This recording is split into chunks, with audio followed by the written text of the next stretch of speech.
दोस्तों, हमारे इस चैनल कोरोना टाइम्स में आपका स्वागत है। आज मैं आपको एक ऐसे विषय के बारे में बताने जा रहा हूं जो आज के समय से बहुत संबंध रखता है। दोस्तों, 2020 की फरवरी में कोरोना पूरी दुनिया के अंदर फैल गया और इसके साथ एक और समस्या खड़ी हो गई। वह समस्या थी भोजन की। बहुत से लोग सड़कों में, गलियों में भूखे मर रहे थे।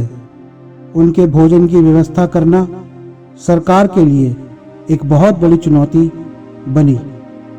पर दोस्तों, सिर्फ महामारी के समय ही भोजन की व्यवस्था करना एक चुनौती नहीं रहता। बाढ़ के समय, सूखे के समय, समुद्री तूफान के समय, भूकंप के समय, युद्ध के समय, अकाल के समय, ऐसी बहुत सी स्थितियां होती है जब इंसान का जीवन भोजन के लिए संघर्ष करता है। इसलिए हमने ये कार्यक्रम बनाया है जो उम्मीद है कि आपको बताएगा और साथ ही हमारी सरकारों को भी समझाएगा कि अर्थव्यवस्था या पैसे से बढ़कर सबसे ज्यादा जरूरी होता है ऐसी विपदाओं में लोगों के लिए भोजन की व्यवस्था करना।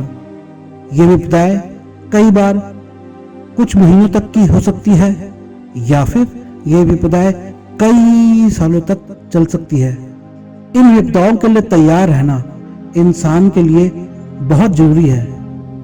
यदि इंसान इन विपदाओं के लिए तैयार न रहे तो करोड़ों जिंदगियां खत्म हो सकती है। तो इसलिए आइए दोस्तों, आज हम आपको बताते हैं कि भारत में अकाल का इतिहास।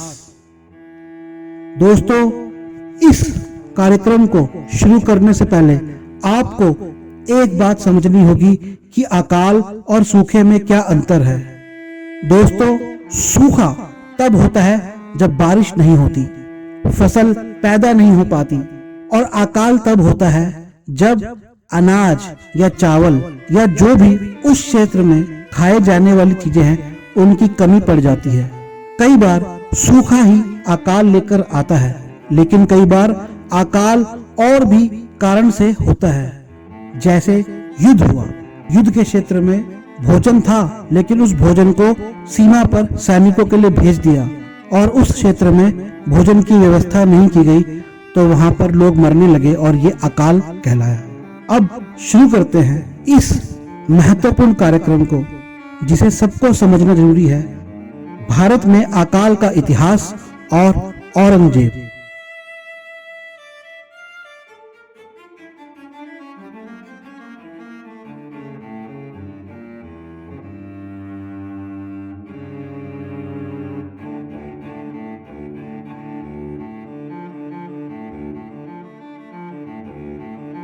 भारत में करोड़ों लोग भूख के खिलाफ जंग लड़ते हैं। भारत में भयानक अकालों का इतिहास भरा पड़ा है। ये कहा जाता है कि 1917 ईसा पश्चात कश्मीर में एक ऐसा डरावना अकाल पड़ा कि वहां की जमीन इंसान की हड्डियों और कंकालों से भर गई। पर वहां के राजा और मंत्री ने ऐसी विपदा के बीच भी चावल या कहें कि धान को ऊंचे दामों पर बेचकर खूब कमाई की। भारत में खेती हमेशा से ही मानसून की बारिशों पर निर्भर रही है और समय समय पर यहाँ कई बड़े क्षेत्रों को निराश करती है। यहाँ तक कि आमतौर पर भी भारत के लोगों की डाइट या कहे कि आहार कभी कभार ही पर्याप्त या कहें कि उचित हो पाता है। भारतीयों के आहार में प्रोटीन और विटामिनों की कमी होती है, जिससे उनके शरीर में जमा होने वाला फैट या वसा नहीं बन पाता, जो शरीर में ऊर्जा की कमी होने पर काम आता है। कई बार गेहूं की थोड़ी सी कमी से भी अकाल पड़ सकता है। पहले के समय में प्रांतों के बीच में खराब संपर्क होने के कारण अनाज को एक क्षेत्र से दूसरे क्षेत्र में ले जाना या तो मुश्किल था या नामुमकिन। और ब्रिटिश द्वारा भारत के एकीकरण से पहले ये अनगिनत रजवाड़ों में बटा हुआ देश था जो आपस में लड़ते रहते थे। अंतिम मुगल बादशाह औरंगजेब का बर्ताव 1760 के अकाल में उन राजाओं से एकदम अलग था जो अपनी भूखी प्रजा से अकाल में कमाई करते थे। बादशाह ने देश के अन्य हिस्सों से अनाज खरीदा और अकालग्रस्त क्षेत्रों में कम दामों पर बेचा। उससे अगले वर्ष कामगारों को बादशाह ने मक्का फ्री में बांटा और टैक्स भी नहीं लिया। औरंगजेब की नीतियों ने करोड़ों जानें बचा दी। 18वीं शताब्दी में भारत पर ब्रिटिश प्रभाव पड़ा। औरंगजेब जैसे उदाहरण के होने के बावजूद यह विचार पैदा नहीं हो पाया कि सूखे में राहत देना सरकार की जिम्मेदारी है। अब तक का सबसे भयानक कहे जाने वाला सूखा 1769-70 में बारिश नहीं आने के कारण बिहार और बंगाल के कुछ क्षेत्रों में आया। लगभग 1 करोड़ लोग, वहां की जनसंख्या का 1/3 भूख से मर गया। उन क्षेत्रों की हवा भी इंसान के मृत शरीरों के बदबू से भर गई थी और गांवों में बसे लाखों कामगार भूख और बीमारियों से मरते हुए कलकत्ता और अन्य शहरों में आ गए। अगले मानसून की बारिश आने से पहले बहुत से गांव पूरे के पूरे खाली हो चुके थे। फिर जब 1783 में फिर से एक भयानक सूखा पड़ा तो तब के गवर्नर जनरल वारेन हेस्टिंग्स ने बिहार के पटना में एक विशाल धान भंडार के निर्माण का आदेश दिया, पर उस भंडार को कभी भी भरा नहीं गया। 19वीं शताब्दी में ब्रिटिशों की आर्थिक नीति ये भी थी कि बिना किसी सरकारी दखल के व्यापार बढ़ेगा और व्यापार की सारी समस्याएं हल हो जाएंगी।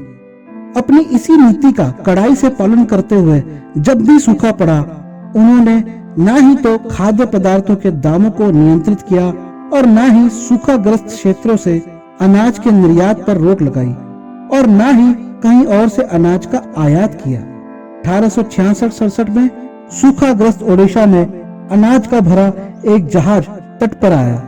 ब्रिटिश अफसरों ने अनाज की राहत सूखाग्रस्त क्षेत्रों में नहीं पहुंचाई क्योंकि उस जहाज को कोलकाता जाना था। अनाज जहाज पर ही सड़ गया क्योंकि अफसरों में इसी बात पर बहस छिड़ी हुई थी कि उसे कैसे पहुंचाया जाए। ब्रिटिश की व्यापार नीति उड़ीसा के सूखे की समस्या हल नहीं कर पाई और माना जाता है कि वहां भी 1 करोड़ लोगों की मौत भूख से हो गई और इसने ब्रिटिश सरकार को सबक सिखाया। 1870 में फिर से सूखे से अकाल पड़ने का खतरा बिहार में आया तो अनाज और पैसे को जल्दी से वहां पहुंचाया गया। अकाल के खतरे से जल्दी निपटने के लिए ब्रिटिश सरकार ने एक कानून बनाया और रेलों के निर्माण ने खराब संपर्क व्यवस्था की समस्या हल कर दी। 60 सालों तक भारत में भयंकर अकाल आए और उनसे निपटने की कारगर व्यवस्था केवल प्रथम और द्वितीय विश्व युद्धों के समय ही चरमरा गई। 1942 में जापानी फौज ने बर्मा, म्यांमार पर कब्जा कर लिया और वहां से शरणार्थी पहाड़ों के रास्ते बंगाल आ गए। भारत पर जापानी आक्रमण से निपटने के लिए ब्रिटिश सरकार ने बंगाल से चावल का अतिरिक्त भंडार हटा दिया। अक्टूबर में एक भयानक समुद्री तूफान ने कटाई से पहले ही फसलों को बर्बाद कर दिया और इस विपत्ति के साथ आक्रमण के संकट ने कुल मिलाकर ये स्थिति कर दी कि चीजों के दाम बहुत अधिक बढ़ गए। मई आते आते दाम 8 गुना से भी अधिक ऊंचे हो गए और गरीब लोगों की पहुंच से खाने की चीजें बाहर हो गई। मुनाफाखोरों ने तो इस संकट का भी खूब फायदा उठाया और हिंदू और मुस्लिम संस्थाओं ने बड़ा मुनाफा कमाया।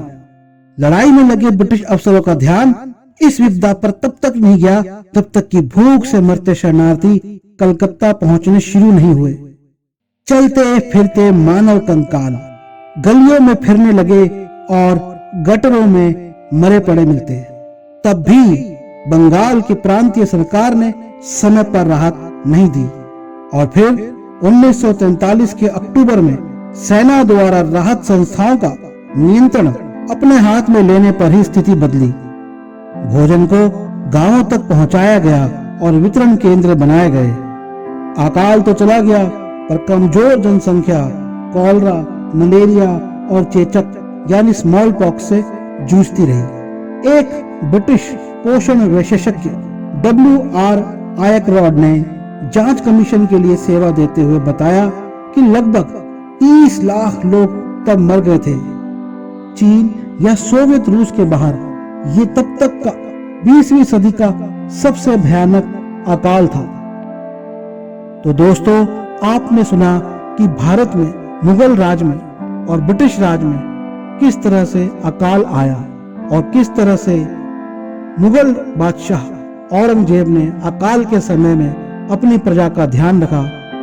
ब्रिटिश इस बात को समझ नहीं पाए और उन्होंने अपने व्यापार की नीति को चालू रखा कि उनके दखल के बिना व्यापार चलना चाहिए, जिससे दाम बढ़े और फिर लोगों के लिए भोजन प्राप्त करना मुश्किल हुआ और करोड़ों लोगों की मौत हो गई। इससे सबक लेकर ब्रिटिश सरकार ने कानून बनाए और भोजन व्यवस्था की। दोस्तों, ये कार्यक्रम आप तक इसलिए पहुंचाया जा रहा है ताकि आप समझें और आज की सरकारें समझें कि भोजन को संग्रहित करना कितना महत्वपूर्ण है। कई बार ये विपदाएं 1 साल से 2 साल, 3 साल या 5 साल भी चल सकती है। आज हम जिस परिस्थिति में हैं, एक तरफ ध्रुवों पर जमी बर्फ पिघल रही है, महामारी फैल रही है, वायरस, बैक्टीरिया, गंदगी, प्रदूषण, कितने ही खतरों के बीच में हम रह रहे हैं। ऐसे में भोजन, पानी और हवा, ये 3 चीजें हैं जो हमें जीवित रखती हैं। तो कम से कम हम तभी वैज्ञानिक रूप से आगे बढ़े हुए कहलाएंगे जब हम इन चीजों की व्यवस्था कम से कम इतनी तो करके रखें कि कुछ वर्षों तक मानव को बचा के रखे। ऐसा ना हो कि एक विपदा आए और करोड़ों लोग इसलिए मर गए क्योंकि कुछ लोग मुनाफाखोरी करके भोजन इकट्ठा कर रहे थे जो ऊंचे दामों पर बेच रहे थे, या फिर सरकारों ने दूरदर्शिता नहीं दिखाई और भोजन के भंडार पर्याप्त रूप से नहीं बनाए। दोस्तों, मैं निखिल सबलानिया आज ये कार्यक्रम यही समाप्त करता हूँ। धन्यवाद।